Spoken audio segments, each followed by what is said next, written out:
Well, hello then, I do hope you're all well. Now, Tory MP Wragg asked, has this government lost its political judgment and direction? Now, that was a question to the Paymaster General of the UK, Michael Ellis, after he had soiled himself asking a point of order from Deputy Leader Angela Rayner on ethics and propriety, I suppose, in public life, after Boris Johnson, didn't see a problem with appointing a non-sex pest as a deputy whip. You can hear his soul seeping away, trying to defend the indefensible. We now come to the Chair of the Committee, William Wragg.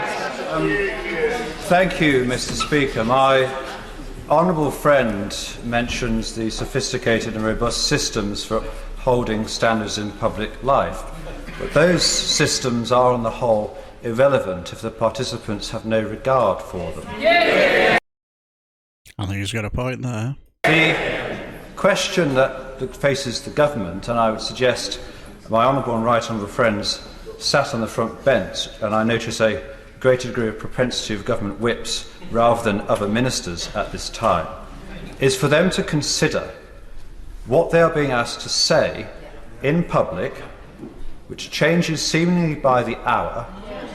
And I would ask them to consider, Mr. Speaker, the common sense of decency that I know the vast, vast majority of them have, and ask not sure about that bit. Themselves if they can any longer tolerate being part of a government which, for better or worse, is widely regarded of having lost its sense of direction.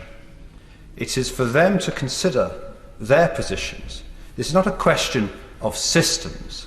It is a question of political judgment, and that political judgment cannot be delegated. Minister.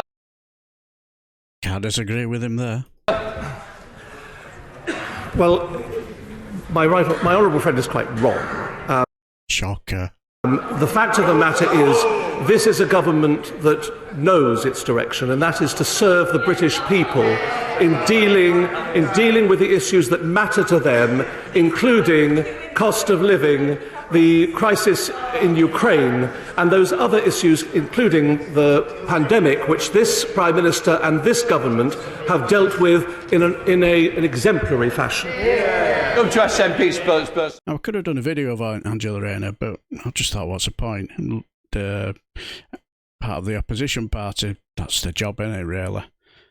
The thing is, what I found fascinating was the large amount of Tory MPs who had clearly lost faith in the bodge.